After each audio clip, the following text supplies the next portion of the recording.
All right, good morning, people. Good morning. Okay, so today is the first introductory session on transactional analysis. So, when we say transactional analysis, anything comes to your mind? What, I mean, whatever you understand. Anything related to like human interactions, like transactions with other people? Yeah, very true. So, transactional analysis means how we transact with people, how we communicate. So, TA is a theory of communication. Okay. So there are many things to TA. TA is a theory of communication. It is also considered to be a theory of therapy. It's a model of psychotherapy.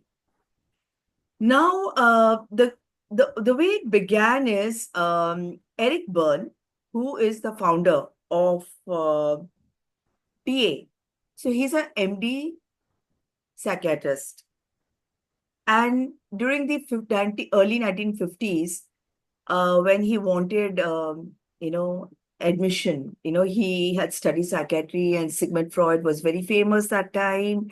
And psychotherapy was like a boutique therapy offering. Only the elite, the rich, the famous could afford psychotherapy. And so Eric Berne wanted admission to the American Association of Psychiatrists, and he was refused. And he was a Jew, and he was refused. Now, Eric Berne did not have it easy in life. He was only 12 when he lost his father, who was also a doctor. Mother was a writer. He had a younger sister. So, the family moved, and then it was really tough for his mother to educate. But then he did become an MD. And so then what really happened is he said, why can't I come up with something that is more affordable and it is easily accessible to people? Why should it be that only the elite get an opportunity?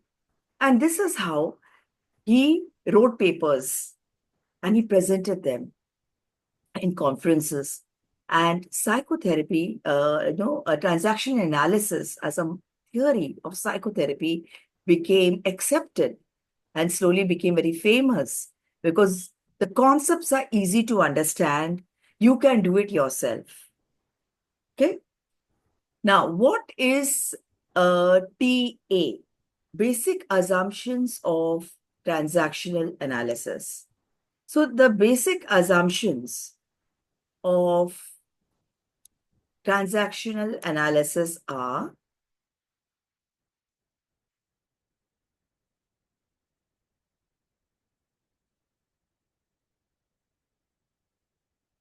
right.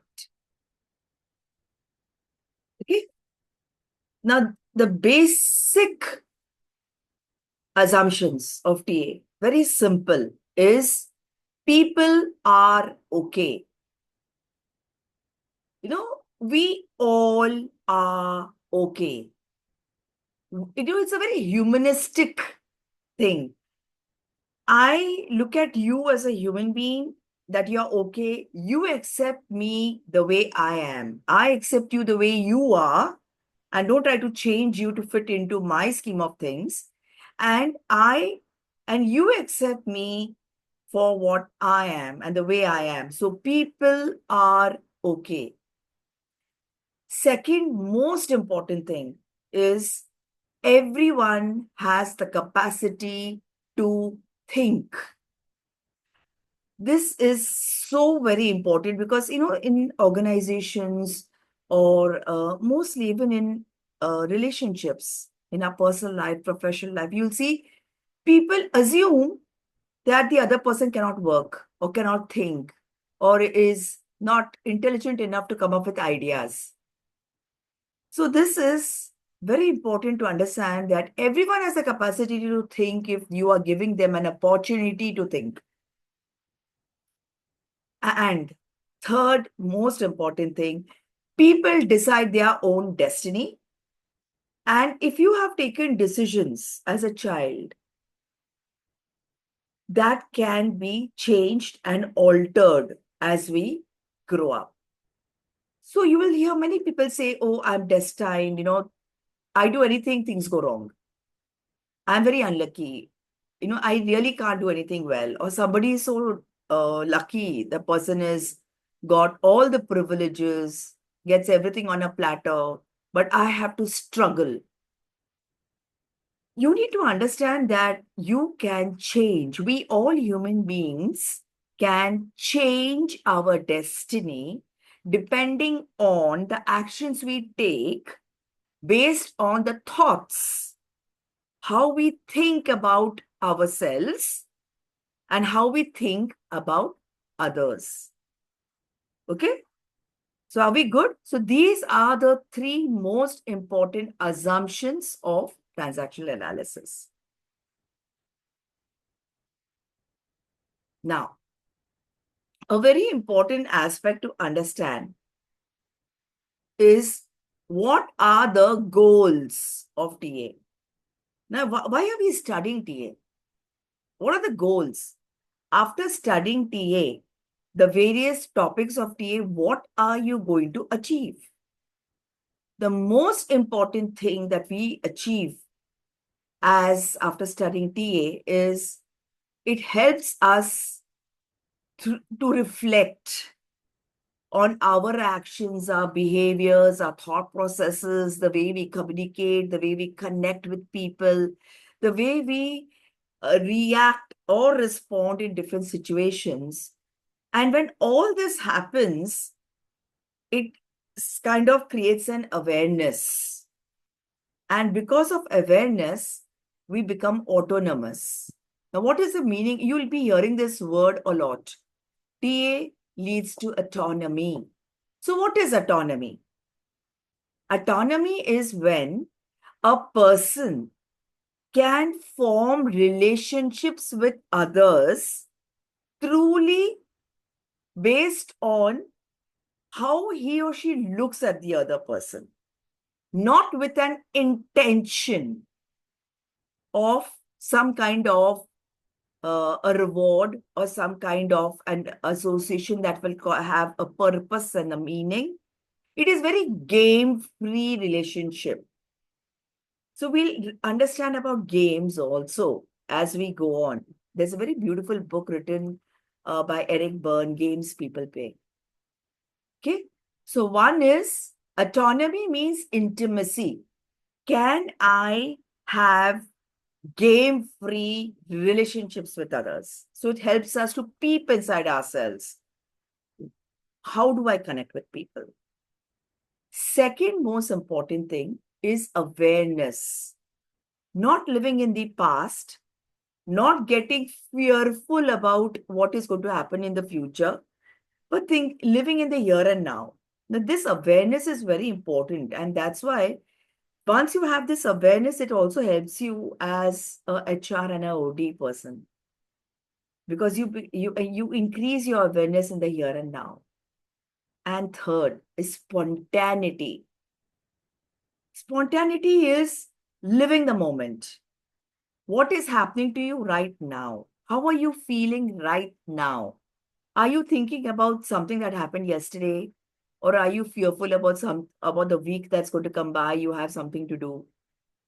Now, what happens is sometimes because of these conditioning and this fear and some kind of repeated patterns or some triggers, we human beings lose our spontaneity. And then it becomes a very joyless life. Also, when you lose spontaneity, you're stuck.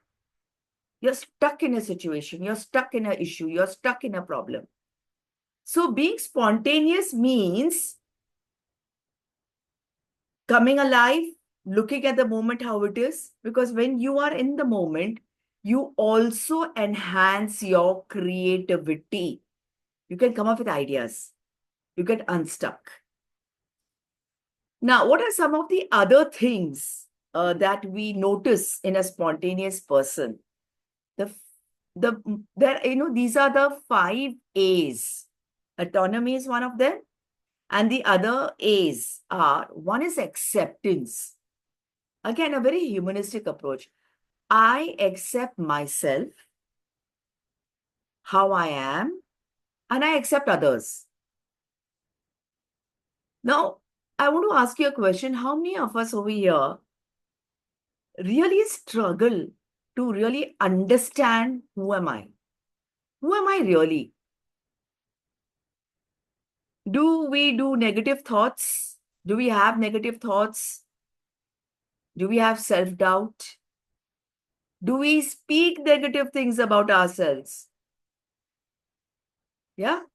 So, this awareness through various exercises of TA will help us accept ourselves as we are and accept others. Assertiveness. Now, assertiveness is, how can I have a very simple, direct, open, trustworthy conversation with the other person in a manner that I can express what I want to say in a very respectful manner, yet being firm.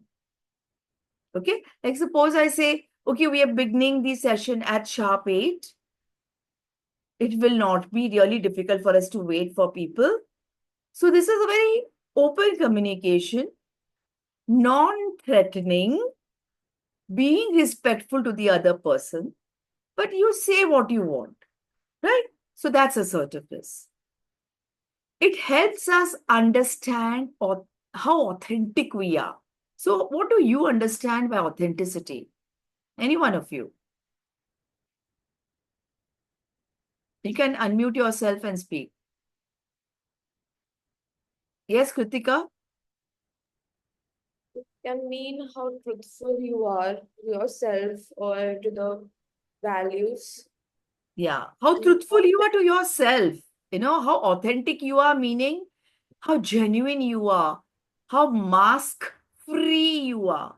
Are you wearing a mask constantly because you want to be loved and accepted by others? Or are you what you are and you show that constantly? And then you have to be comfortable in your skin. Are you even comfortable doing that? That's another important aspect.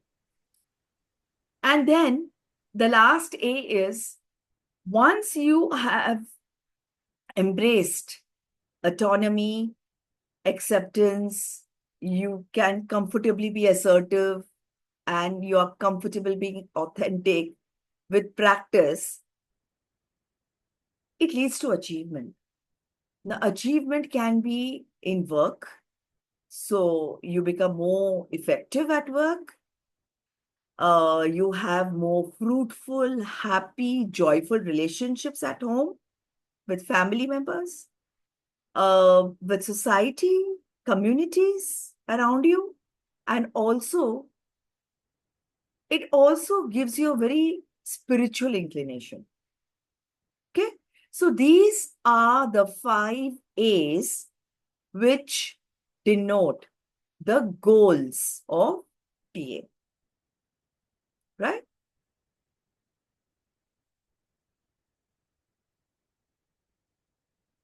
Any questions so far?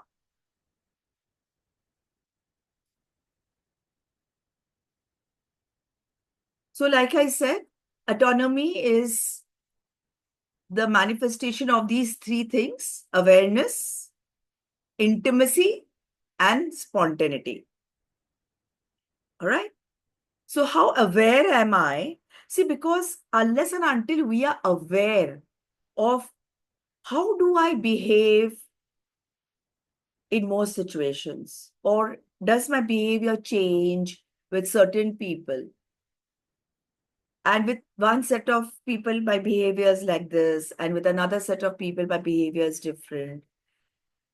Awareness of what are my triggers. Do I have repeated patterns of behavior? Do I get stuck in thinking? Do I have some hidden biases and fears?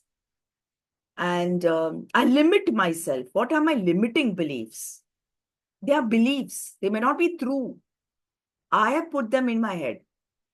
So that is an awareness. Now, when you have awareness of the way you believe, it, and when you undo that and you work on it constantly, it helps you to build up intimate relationships, game-free relationships, joyful relationships, and it will also help you become a spontaneous person, a person who will live in the here and now, who can think of in the here and now, who's more creative, can come up with solutions in the here and now. Okay, good so far? All right. Now let's understand a bit about all this. So, what is awareness truly? Frank Pearls, who actually made this topic of gestalt very famous. So gestalt is kind of an offshoot of TA, but Frank Pearls has done a lot of work, the empty chair, which is a very beautiful technique. So everything is grounded in awareness. And it's so true because awareness is, okay, even right now when I am attending this session, what's happening to me? You know, so awareness is knowing what is happening in the present moment. And an autonomous person is always aware. Why is that? Because you are, like when you wear a mask, when you are wearing a mask, you're not showing the world who you actually are. You are also robbing yourself the opportunity of understanding who you are. Because by constantly wearing a mask, you also forget who am I really? I mean, who am I really? Am I constantly doing this because I want to be popular? I want to have good friends. Like in a world of social media today, where one is constantly worried about who is looking at my videos, how many likes have I got to my posts? I must say things that others like. So, what are you doing?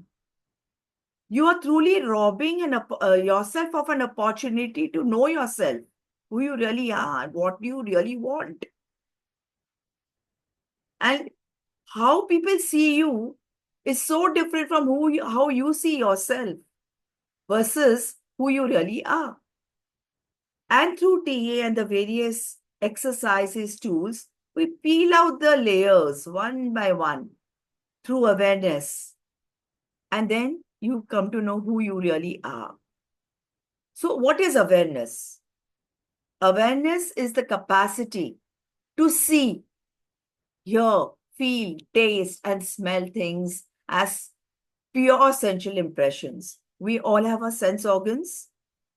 Actually, soaking in the information without filters. That is awareness. Being able to see reality, data as data, without wearing rose tinted glasses. That is awareness. Okay. Now, some things that we will be talking about in our assumptions and goals that we've covered. We're going to talk about strokes. We're going to talk about ego states, how transactions happen, what is the meaning of life positions, what is the meaning of pathology in TA, what are injunctions, what are drivers, how do we make decisions, what's script matrix? It's a theory.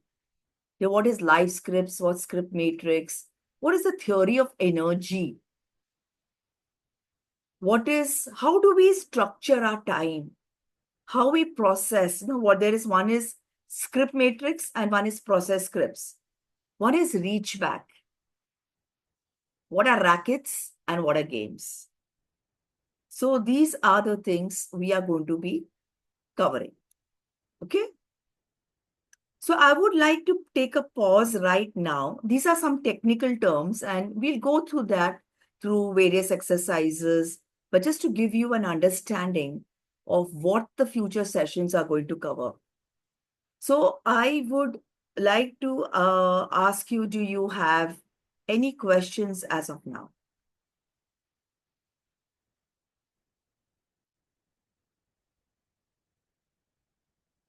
Yes, you can unmute yourself.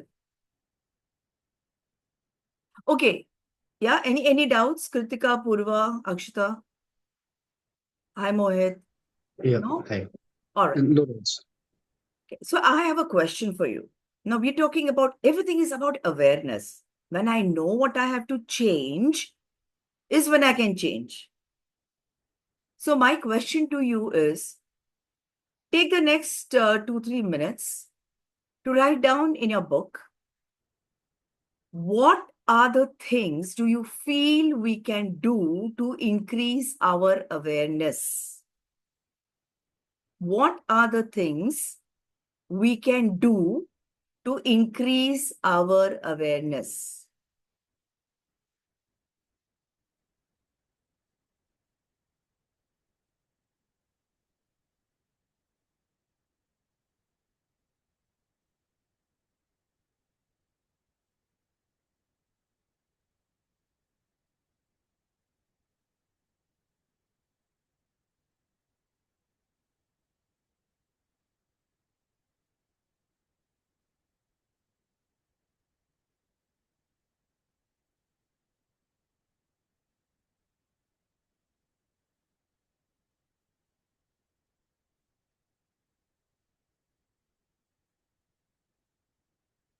Yeah, anyone can go first.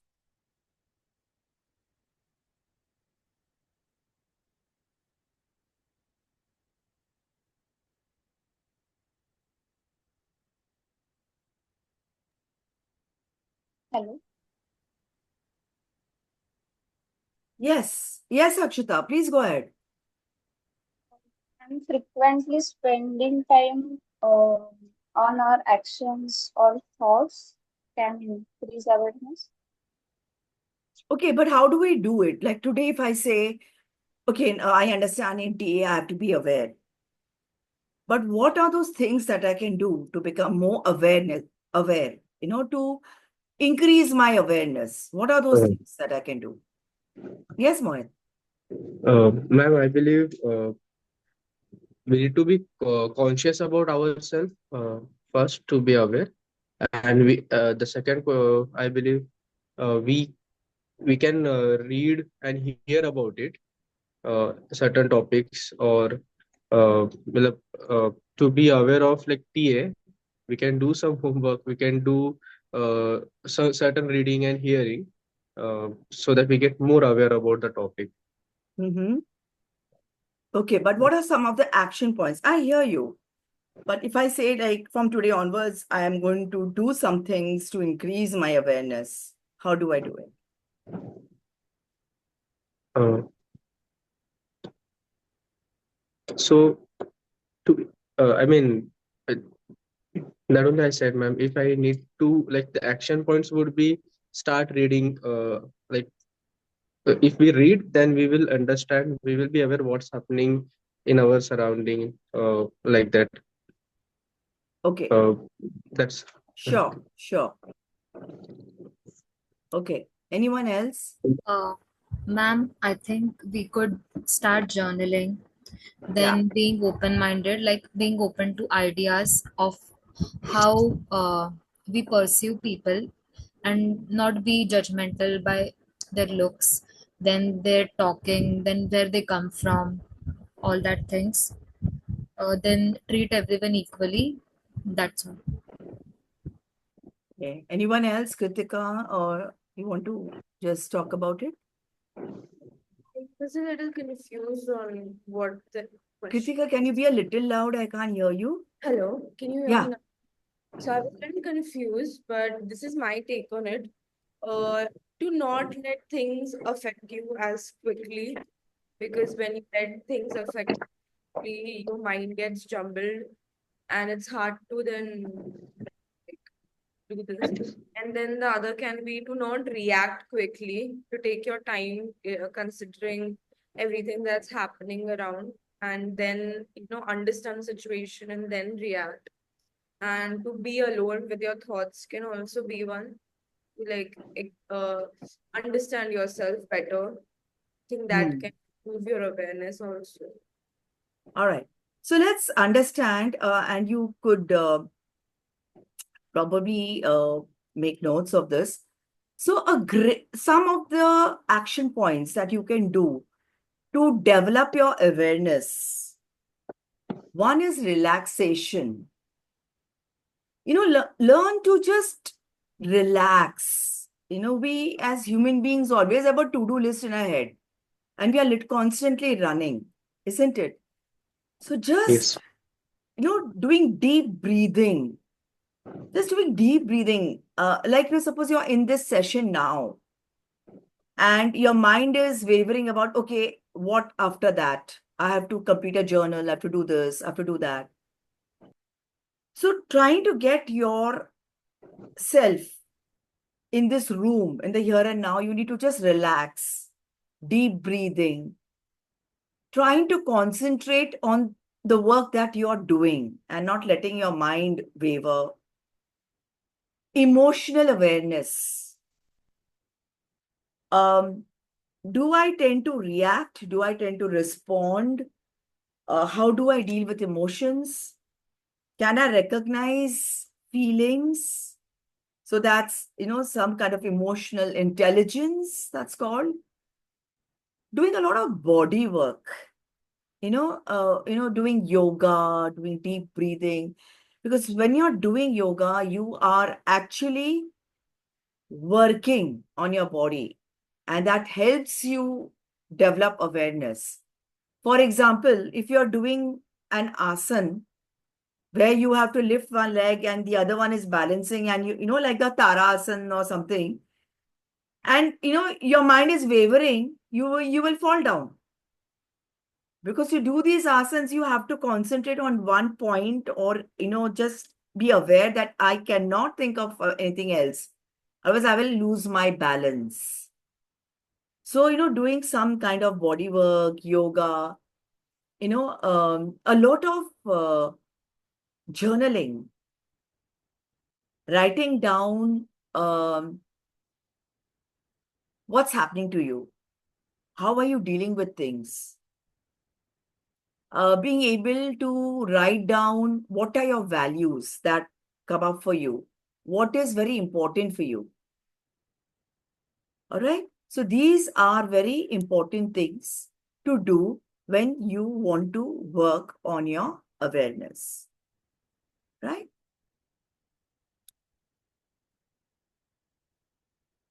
Now, we constantly hear about this word consciousness. So, what does this actually mean? Consciousness is nothing but being aware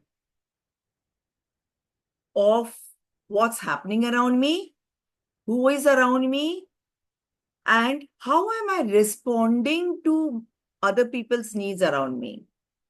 Okay? Now, you see why consciousness is difficult sometimes, and it requires a high level of awareness. Is sometimes we see things, we are constantly seeing things around me, but I don't pick up data. You understand what I'm saying? We naturally filter it. You are looking at it, but you're not seeing it. So consciousness is increasing your ability to sense the data and perceive it in reality. Okay, so this is consciousness. Now, what is spontaneity? Spontaneity is defined as the capacity to choose from a full range of options, whether it is in the way I think about things, it is about feelings, and it is about actions, my entire behavior. Spontaneity is when I know that this is what I can do, and I do not stop myself because of certain, I can call it bias, barriers, limiting beliefs in myself. But that happens with awareness. Okay. And then intimacy. What is the meaning of intimacy? Intimacy is when I can have very truthful, genuine, loving relationships with people around me, and there is no kind of expectation from each other. It is game free. So, and there is no kind of, okay, I do this for you, so I expect this from return, in return. It is very selfless. It is free of mutual exploitation. And this can happen only when both the people understand that they are truly committed to each other. They truly value each other as human beings. And this relationship is not based on some kind of purpose. Now, this is, there is no pretense. You're very genuine. Intimacy is not just about physical intimacy. Intimacy is about emotional intimacy. When I have no fear to show the person who I really am. I don't have an inherent desire to please the person, or I don't have to use filters. I can't say this. If I say this, to usko bura lag jayega. The person may not accept. So it's a very open relationship where you accept each other for the way you are. And that is truly intimate. And the last sentence is very important. I don't discount you. I don't think you are not capable of anything. Whether it is you as a person or you as, you're not capable of doing something. I accept you how you are. So I don't discount you, and nor do you discount me. Yes.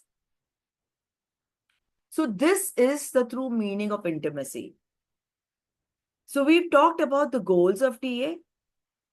Yeah, we've talked about first the principles of TA, the three principles. We talked about the 5 A's, and we've actually seen the definitions of what is autonomy, what is awareness, what's spontaneity, what's intimacy. Yeah. So why do we need to be an autonomous person? Now, we need to be an autonomous person because then we learn to take responsibility for my actions. Okay, I did this with full awareness. I decided that I'm going to do this. And if something goes wrong, I don't blame others. I don't say you only told me to do this. Whether that can be you, your friends, your family. So an autonomous person is very truthful towards how you feel and how you accept others. Yeah. And autonomous, and because of this, once you start becoming autonomous, you realize you have a certain kind of you exude a personal power, because an autonomous person is in control of his or her own feelings. If somebody says something to you, the choice is yours, whether you want to feel bad. No one can make you feel bad. No one can make you feel inferior. So you're in control. It's some kind of a personal power. And you really understand that you are in a better position, or you are understanding who you really are more deeply. Yeah. And when you're autonomous, obviously, you have more acceptance of yourself, you're more assertive, you become more successful, and you become achievement oriented, and you are true to yourself. You come across as a very genuine person. Yeah, great. And this is something very important. What does acceptance of self really mean? Do I accept the way I am unconditionally with my flaws? Because I'm not perfect. But as long as I'm aware that, okay, these are my areas of work, this is what I can do. So I accept myself and I'm happy about it and I work on it. And the most important word out here is unconditionally. Because the truth of the statement is, if you cannot accept who you really are as a person, how will you accept others for who they are? If you don't value yourself, if you don't love yourself, how can you even respect and value others around you? How can you form loving, intimate relationships with others? So, first begin with self acceptance and acceptance of others. Okay? Now, this is very important. Acceptance does not mean agreement.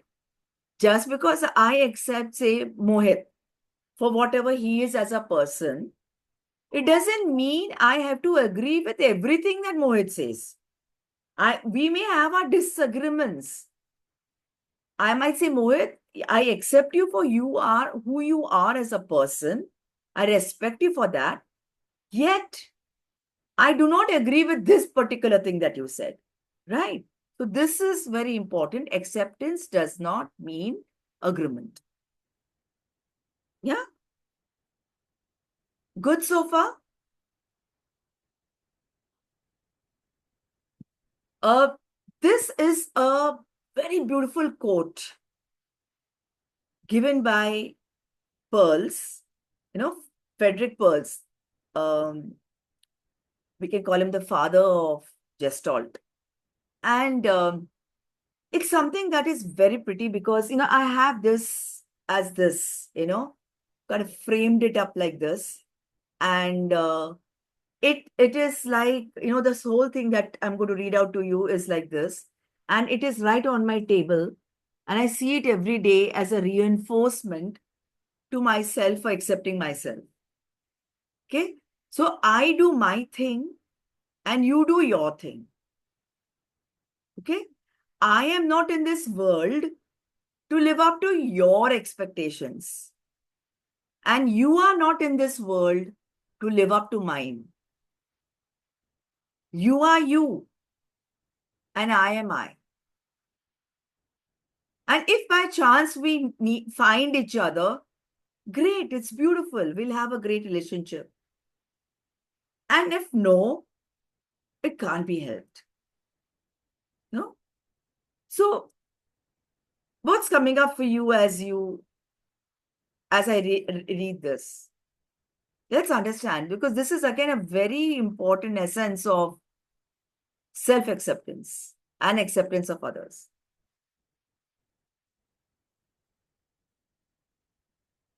Anyone can go first.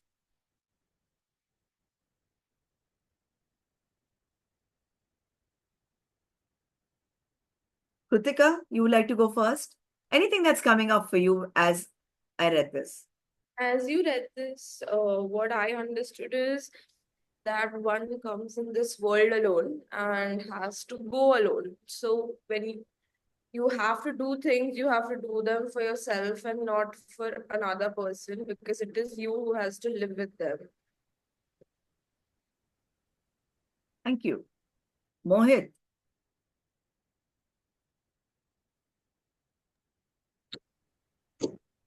Ma'am, I also thought of the same thing that Kritika said, that uh, uh, by reading this, I believe that we should uh, uh,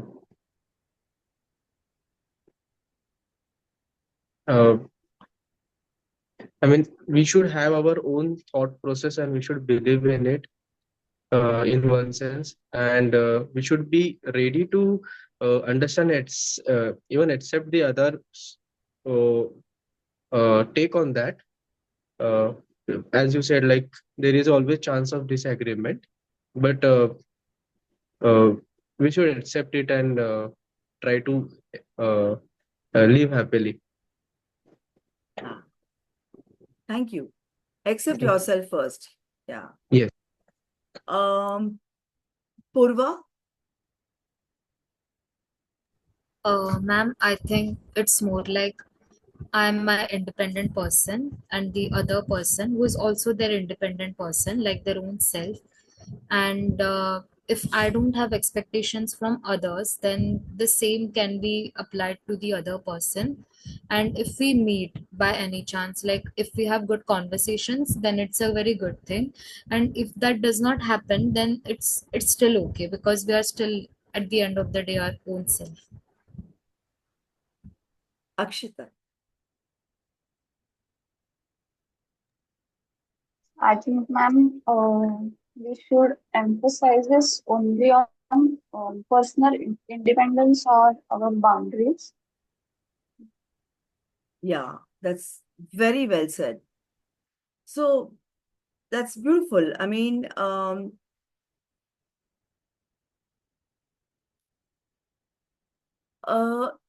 another very important thing is how many times in our life do we actually do things because others expect us to do things?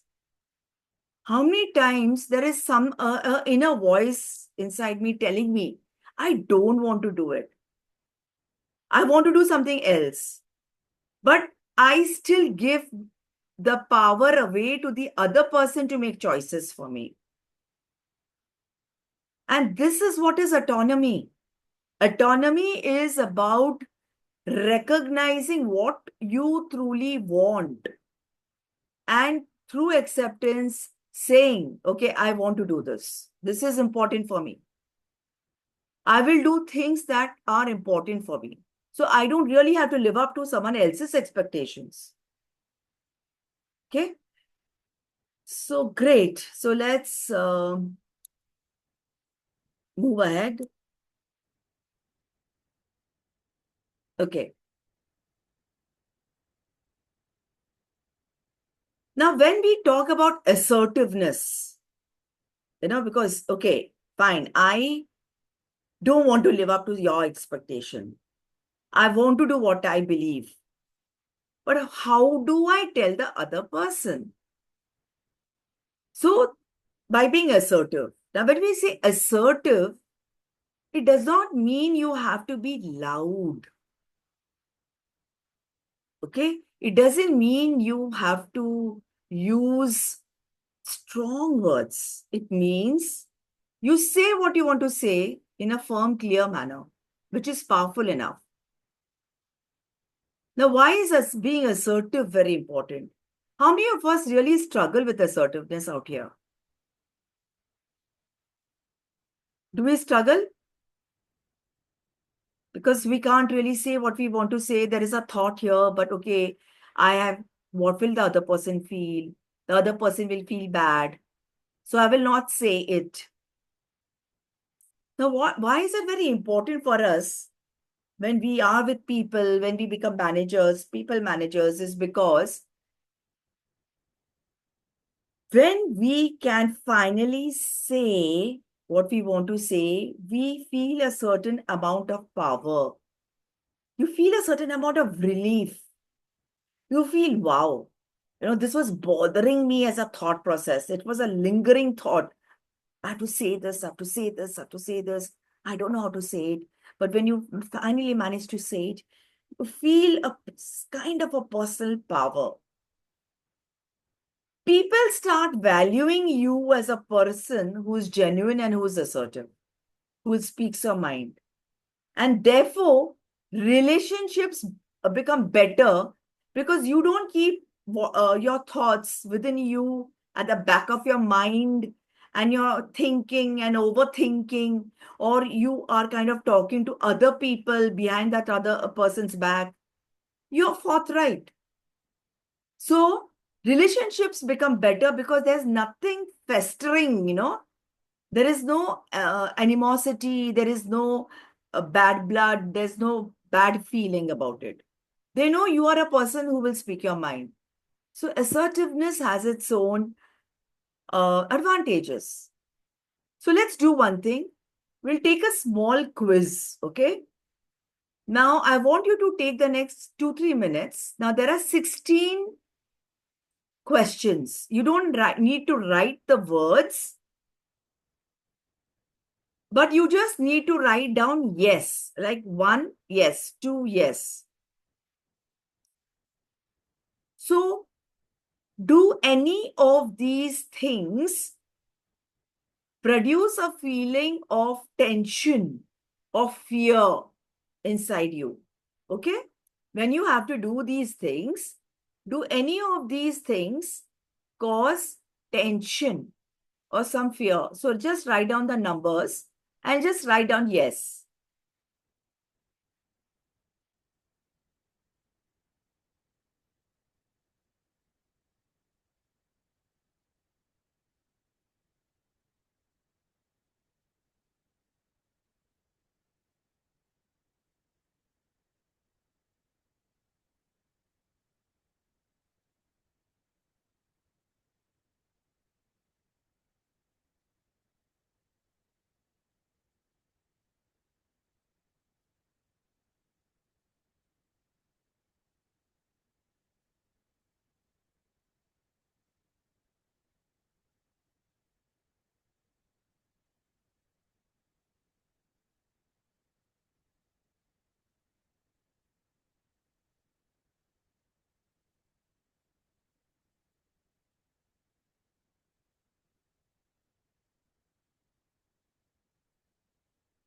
Now, what's more important is count the number of yeses you've got.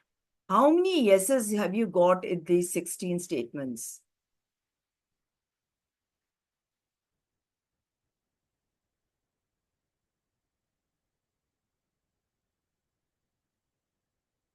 We are not going to be discussing individual answers. So please be as truthful to yourself.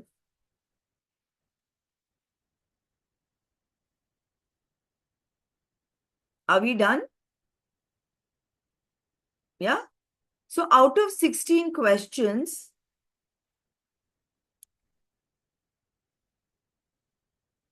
how many yeses did you get?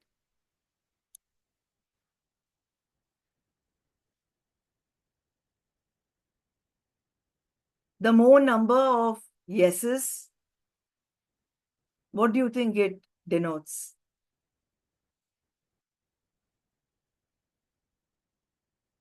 Anyone has got more than, The level of problem you have being assertive. how many of you have got above 12? 12 yeses. Mohit, are you there? So how many of you have got more Yes. than 12 yeses? Ma'am, I have 7 years. So the more number of yeses, it's kind of a self-awareness for you. That probably I need to work on my assertiveness. Yes?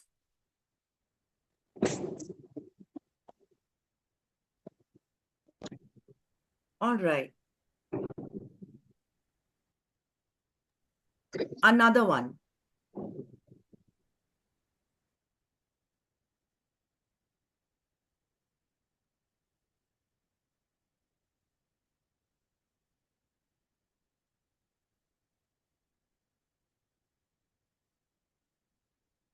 All right.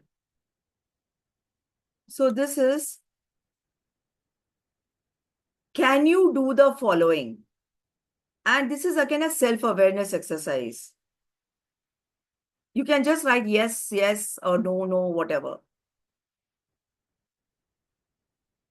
There are 8 statements.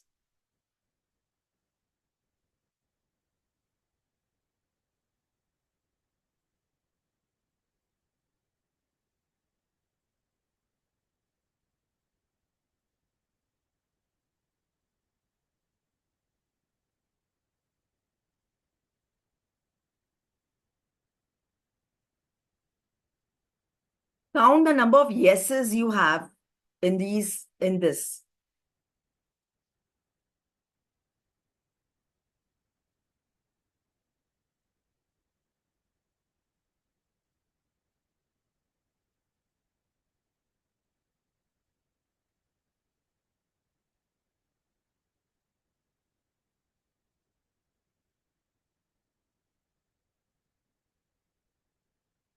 Anyone who's got above 6?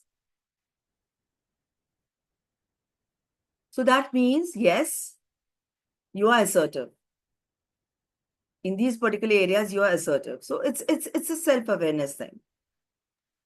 But yeah, over here, like for example, in resist your others, teacher, boss, or parents. Which one, dear? Kritika? Second one.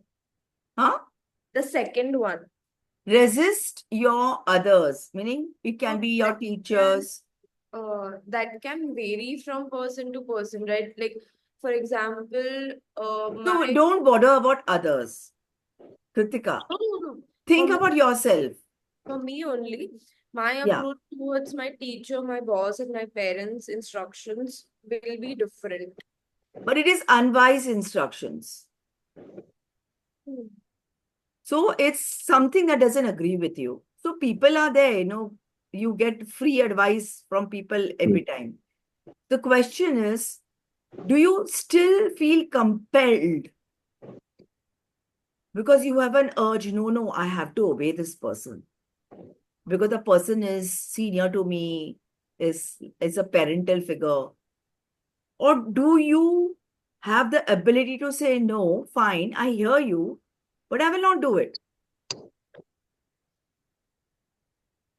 Yeah. Sometimes we don't listen to what's happening to us. We know it is not good for me, but I still do it because there's some kind of a compulsion. If I don't do, they will feel bad. So you become a victim of other people's instructions, and that is not assertiveness. Yeah. Good. All right. We'll move ahead. So, as we summed up, TA kind of helps us understand how our behaviors are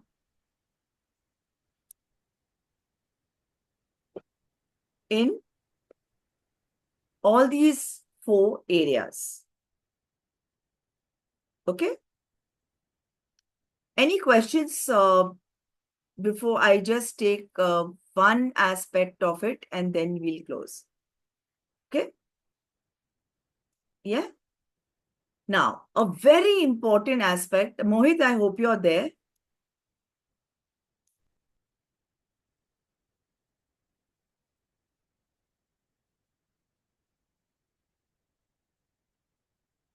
So, this is authenticity, being genuine. Now, let's understand the principles of TA. The one most important thing is contract. Now, what does contract mean? There are 3 types of contracts. The first contract is, okay, like we have a contract that we will have this on as an online thing. It is participation is voluntary. It is absolutely free. And this is more about, just be present on time. So these are administrative contracts. Profession is, for example, okay, we are setting a contract that, we'll honor and respect each other's points and views and opinions when we are in this room. Okay, we'll respect that. And psychological, we will respect, we'll trust, and we will ensure confidentiality.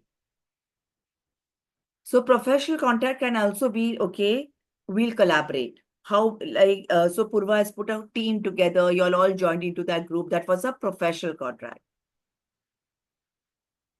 It's very important to understand that there has to be a contract. And I want you to write down your contract with me today. What is it that you expect out of these sessions? What is it that you expect out of me? So take the next 2 minutes to write down your contract. It's very important that there is clarity and mutual acceptance and understanding of the contract. So take the next 2 minutes to do this.